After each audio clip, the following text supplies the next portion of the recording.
We have here Rochelle Ocampo, or Rory. She is 37 years old and she is a child at Compassion International PH, and she is part, rather, of the fan club of Rico. Okay, hi, Rory.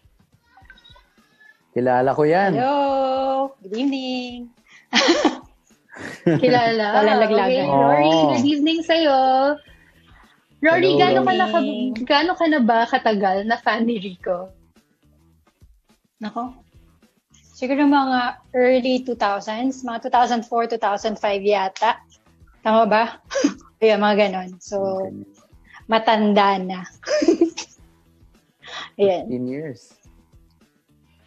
Tagal na noon. Pero of course, I know that he still plays a big part of your everyday life. Siyempre, ang pagiging fan, sobrang laking dedication and investment yan. Because I know that, diba, marami kang isa-sacrifice for that love of an artist. So what made you want to support him in that big scale?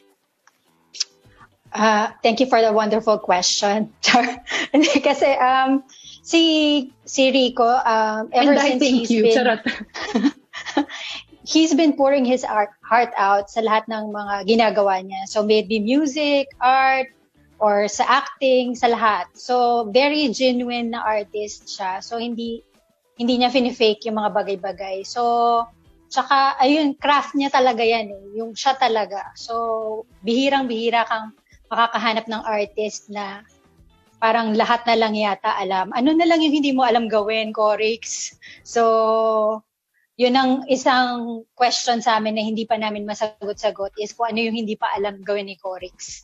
So, yan. Pati basketball, marunong yan, magaling yan. So the burning question daw, ano daw yung di mo kayang gawin, Corix? Para naman alam ng lahat. Kailangan kong, ang pinag-aaralan ko the past 3 years, paanong mag-relax at mag-chill at tumigil. Yun. Medyo mahirap siya for me. Kasi masyadong malikot. Oo nga, ngayon nga, alas 7 na umaga, gising ka na. Nagdidilig ka na dyan. Yun.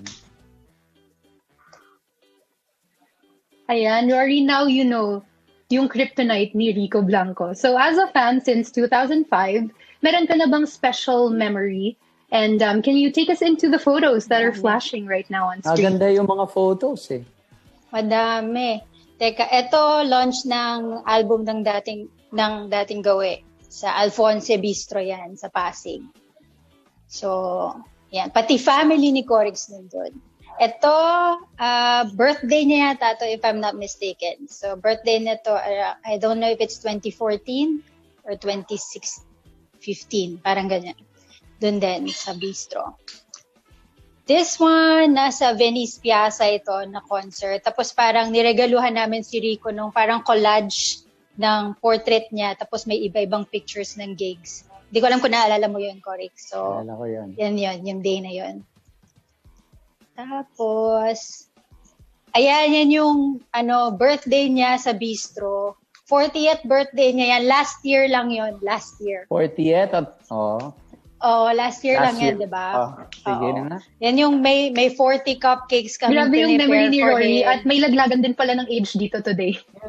Oo, at saka may nag-greet sa kanya niyan. Sabi, I wish you. I miss you. Gusto yata niyang sabihin ng I wish you a happy birthday, pero I miss you yung nasabi niya. So, sumagot naman si Rico ng I miss you too. So yan yung sa Bistro. Tsaka yan yung may pa-contest. Hindi ako yun. Ito yung one of the most memorable birthdays kasi siya, nagyaya lang siya ng Insta-haul sa McDonald's Eastwood. So, hangout lang kami sa McDonald's Eastwood niyan. So, trip lang. Pagdating doon, yun, medyo sinurprise namin siya ng cake. Tapos yan, ako yung nanalo ng headdress contest. So, nanalo ako nung Marshall na headset na may pirma niya. So, yan yun. Kung Tapos ito, birthday niya rin to. Ito yung last birthday na we celebrated with him sa brewery. 2016 yata yun. So, yun. Tapos after na nagpahinga na siya. Sobrang daming memories, Rory. Dito sa Facebook comments natin actually, sabi nila, dapat daw may loyalty award ka na sa sobrang dami niyong pinagsamahan. Sana all daw kilala ni best friend Corix. Sige, yun lang. Wala na ako. Kwento mo, Rory. Marami sila. May samahan sila. At, marami. Oo, Rico Locos yung tawag sa amin. Pamilya na eh. Pamilya na eh. Parang magkakapatid. So parang after niya nung umalis siya dun sa band, tapos nung nag-solo artist siya, dun nabuo yung Rico Locos. So, yun. There were some others who were from the fan base nung band who also joined the Rico Locos. So, kaya yun, madami kami na solid. No, kahit nung nagpaalam si Corix na magpapahinga muna siya for a time or ayaw niya daw muna ng music, sabi namin, go lang, kung anong gusto mong gawin, kung anong trip mo, susuportahan ka namin. So, yun. Tapos when I heard the song Nagbabalik, kasi nagpahinga din siya for 3 years yata yun, tama ba? So, when I heard the song Nagbabalik, nung pinakinggan ko maigi, sabi ko, shucks, this is it, he's back. Kasi lahat, kung hindi nyo napapansin, lahat ng mga songs niyan, ilalaglag ko ba? Hindi. Lahat ng mga songs niyan, medyo talagang related sa real life na nangyayari sa kanya. So, may something. So, sometimes you will question, love life ba to? Or music career ba to? Or anong nagaganap dito? But most of his songs are really drawn from, what's happening in his life. So, kaya medyo kumo-connect din kami sa kanya kasi, yun nga, kita namin sa mga songs niya. Yun. Yun lang. Nice. So, Rico, before ka ilaglag ni Rory, what is your message to all of your Rico Locos? And yes, to Rory, of course.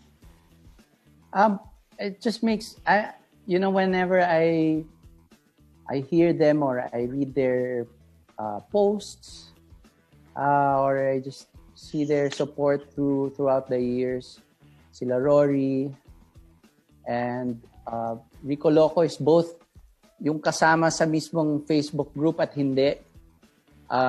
Rico Locos din sila even if they're not, registered there all over the world. They just make me so proud of,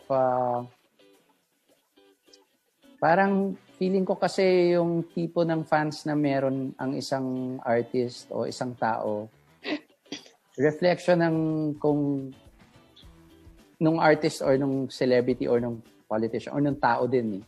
Kung ano yung demeanor ng fans nila, reflection yun nung iniidolo nila or sinusuportahan nila. So, I can't be any prouder. I have the best fans in the world.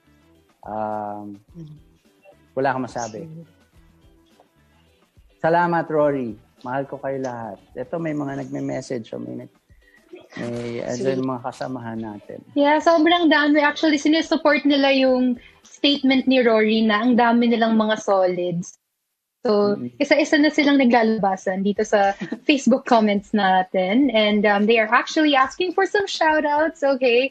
Hello here to Jeffrey Villamil, to Shireen Castillo, Micaela Dongon. We have here Dinglasan Maria Therese de Paula, who says that hindi ka daw nila ilaglag, Rico. Okay. To Van Shawnee, to Camille Tayong, Elijah Montoya, Micaela, okay, says Solid Rico Locos. Ang dami nag-request ng songs. Okay, hi to all of you there.